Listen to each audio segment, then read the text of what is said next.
আমার পথ লিখেছে কে? আমার পথ লিখেছে হচ্ছে কাজী নজরুল ইসলাম।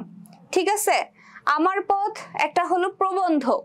ঠিক আছে, সাহিত্যের রূপ যদি আমরা দেখতে চাই, আমার পথ হচ্ছে একটা প্রবন্ধ যেটা লিখেছে কাজী নজরুল ইসলাম। এখানে কাজী নজরুল ইসলাম নিজেকে অভিশাপ রথের সারথি হিসেবে পরিচয় করিয়ে দিয়েছে। অভিশাপ রথ হচ্ছে যে একটা গাড়ি, এক ধরনের গাড়ি হচ্ছে রথ। যদি হয়ে থাকে সেটা অভিশাপের একটা গাড়ি, তাইলে কাজী নজরুল ইসলাম নিজেকে সেই অভিশাপের গাড়ির চালক হিসেবে পরিচয় করে দিয়েছে। সারথি মানে চালক। ঠিক আছে, এইখানে এই প্রবন্ধে বলা হয়েছে যে সবসময় নিজের মনের যে সত্যটাকে রয়েছে সে সত্যটাকে প্রকাশ করতে হবে। কখনো অন্য কারোর ভয়ে, অন্য কারোর প্রেসারে বলবা না যে হ্যাঁ আমি বুঝে গিয়েছি, হ্যাঁ তুমি যেটা বলেছো সেটা ঠিক না, তোমার মন যেটা বলে সেটাই ঠিক। এটাই হচ্ছে যে তোমার নিজের মতো সত্য, সত্যের আগুন। বাইরের কোনো ভয়, কোনো প্রেসার যাতে তুমি নিজের মধ্যে না নাও, না নিয়ে তোমার নিজেকেই প্রকাশ করতে হবে। এই কথাটাই কাজী নজরুল ইসলাম এই প্রবন্ধে মূলত বলেছে।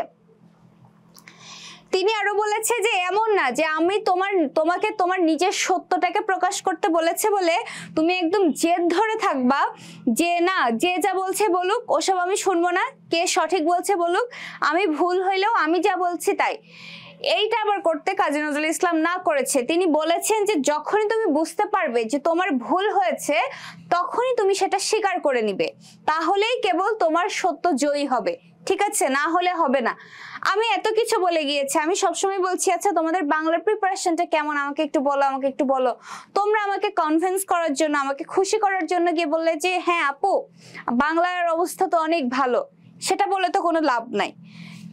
এটা যদি করে থাকো তাহলে তোমার নিজের সত্যটাকে তুমি অস্বীকার করে ফেললে। তুমি যেটা সত্য, না আপু আমার এখানে প্রবলেম আছে, আমি এটা বুঝতে পারিনি, এই যে এটা আমাকে বলো, ক্লিয়ারলি বলো, তাহলেই তোমার সত্য প্রকাশ পাবে। ঠিক আছে, না বুঝে বোঝার ভাব করা, না বুঝে বোঝার ভাব করা এক ধরনের ভণ্ডামি, এটা কাজী নজরুল ইসলাম বলছে। কাজী নজরুল ইসলামের ভাষায় এই ভণ্ডামি করা যাবে না। কাজী নজরুল ইসলাম বলছে যে যদি তোমার সত্যটাকে প্রকাশ করতে গিয়ে মানুষজন বলে যে এ তো ভীষণ রকমের অহংকারী, সে কারো কথাই শুনতে চায় না, অহংকারী, সে নিজে যেটা ভালো মনে করে সেটাই করে, এটা যদি বলে থাকে নিজের সত্য প্রকাশ করার জন্য কেউ যদি তোমাকে অহংকারী বলে থাকে, তো কাজী নজরুল ইসলাম বলছে অহংকারী বলাও বরং ভালো, এটা মন্দের ভালো। ঠিক আছে, তো আমাদের সবাইকে আত্মনির্ভরশীল হতে হবে, নিজেকেই নিজের বিপদ থেকে বেরিয়ে আসতে হবে, নিজেকেই চিন্তা করতে হবে যে এই পরিস্থিতি থেকে আমি কিভাবে বেরিয়ে আসব, নিজেই নিজের সব। ঠিক আছে, নিজেই নিজের সব, এই জিনিসটা তোমাদের সবাইকে মাথায় রাখতে হবে। কখনো কারোর ভয়ে তার কথাকে নিজের মুখ দিয়ে বলবা না। আমি সবসময় তোমাদেরকে বলি যে তোমরা এর পরবর্তীতে আরো বড় পর্যায়ে যাবা, এইচএসসি ক্রস করে তোমরা চলে যাবা ইউনিভার্সিটিতে, বা তোমরা যে যেখানে স্বপ্ন অর্থাৎ আরো বড় পর্যায়ে যাবা, সেখানে গিয়ে নানা ধরনের সমস্যার সম্মুখীন হবা। ইউনিভার্সিটিতে গেলে সব থেকে বেশি জিনিসটাকে ফেস করতে হয় যে সবাই বলে যে এটা করো, সিনিয়ররা বলে যে এটা করো, ওটা করো, বিভিন্ন প্রেশার আসে, মুখ বুঝে সহ্য করে নাও, বা বিভিন্ন ধরনের বিপদ আপদ আসে আর কি, আসবে জীবনে চলার পথে বিভিন্ন বাধা বিপত্তি আসবে, এইগুলোকে তোমার ম্যানেজ করে নিতে হবে। ঠিক আছে, সবকিছু ম্যানেজ করে নিজের বুদ্ধি কাজে লাগাবা, নিজের আত্মসম্মানটাকে কাজে লাগাবা। কখনোই কারোর জন্য নিজের আত্মসম্মান বিলিয়ে দিবা না, আর যাই করো না কেন নিজের আত্মসম্মান অলওয়েজ সব থেকে ইম্পর্টেন্ট।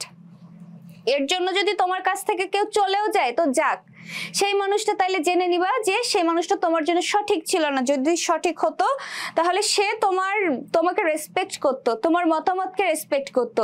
যদি না করে সেই মানুষটা তোমার জন্য সঠিক না। এই সব বিষয় নিয়ে যদি তুমি কষ্ট পাও, কাজী নজরুল ইসলাম বলেছেন যে এইরকম যদি ছোটখাটো বিষয় নিয়ে তুমি কষ্ট পাও, এটা হচ্ছে তোমার ব্যর্থতা।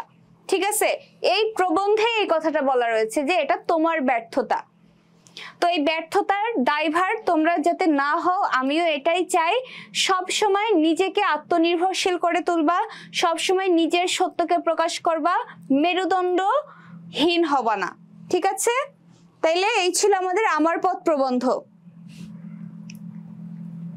এরপরে দেখো মানব কল্যাণ। মানব কল্যাণ লিখেছিলেন হচ্ছে আবুল ফজল। আবুল ফজল তিনি বাংলাদেশ সরকারের বিভিন্ন গুরুত্বপূর্ণ পদে কি নিয়োজিত ছিলেন।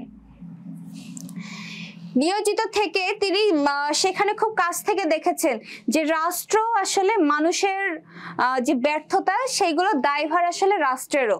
ঠিক আছে, সেটা কেমন? আবুল ফজল বলছে যে কেউ যদি তোমার কাছে ভিক্ষা চায়, তোমার কাছে যদি কেউ ভিক্ষা চায়, তুমি তাকে ভিক্ষা দিয়ে তুমি মনে করলে যে আমি মানব কল্যাণ করলাম। মানব কল্যাণ কি? মানব হচ্ছে মানুষ, কল্যাণ হলো মঙ্গল, মানুষের মঙ্গল করলাম। তোমার দুয়ারে ভিক্ষুক আসলো, তুমি তাকে ভিক্ষা দিলা, তুমি ভাবলে যে আমি এই মানুষটার কল্যাণ করলাম, এই মানুষটার মঙ্গল করলাম। তো এখানে সবচেয়ে বড় আপত্তি জানিয়েছেন এই আবুল ফজল অর্থাৎ রাইটার। তিনি বলছেন যে না, এটা যদি তুমি করো এটা তোমার ব্যর্থতা, এটা দিয়ে কখনোই মানব কল্যাণ বা মানুষের মঙ্গল করা সম্ভব নয়। তুমি বরং তাকে ভিক্ষা না দিয়ে এমন কিছু যদি দিতে সেইখান থেকে সে উপার্জন করে নিজের পায়ে দাঁড়াতে পারতো, যাতে তাকে আরেকটা দুয়ারে গিয়ে ভিক্ষা না করতে হতো, সেইটা হতো বেস্ট, সেইটা হতো মানব কল্যাণ। একটা উদাহরণ হিসেবে বলা হয়েছে যে আমাদের প্রিয় নবী হযরত মুহাম্মদ সাল্লাল্লাহু আলাইহি সাল্লামের কাছে একদিন একজন এসেছিলেন ভিক্ষা করতে। তো আমাদের রাসূল সাল্লাল্লাহু আলাইহি সাল্লাম কি করেছিলেন? তাকে ভিক্ষা না দিয়ে তাকে একটা কুঠার কিনে দিয়েছিলেন, একটা কুড়াল কিনে দিয়েছিলেন, যাতে কিনা সে কাঠ কেটে জীবিকা নির্বাহ করতে পারে, আর যাতে তাকে অন্যের দুয়ারে ভিক্ষা করতে না হয়। ঠিক আছে, তাকে একটা কাজের ব্যবস্থা করে দিয়েছিলেন। এটাই হচ্ছে মানব কল্যাণ। প্রকৃত অর্থে মানব কল্যাণ কি সেটা তিনি আমাদের শিখিয়ে দিয়েছেন এখানে। এরপরে আবার বলছে যে যদি তুমি কারো দুয়ারে দুয়ারে গিয়ে ভিক্ষা করো, তাহলে এই দায় তোমার যেমন আছে, অবশ্যই তোমার রাষ্ট্রকেও এই দায়ভার নিতে হবে, কারণ রাষ্ট্র তোমাকে সেই ব্যবস্থাটা করে দিতে পারে নাই, এই কারণেই তুমি অন্যের দুয়ারে গিয়ে ভিক্ষা চাইছো। ঠিক আছে, এখানে রাষ্ট্রের সাথে রাষ্ট্রের মানুষের যে একটা লিঙ্ক, সেই জিনিসটা এখানে দেখিয়েছে, এবং প্রকৃতপক্ষে মানব কল্যাণ কি সেই জিনিসটা আমাদেরকে বুঝিয়ে দিয়েছেন এই মানব কল্যাণ প্রবন্ধে।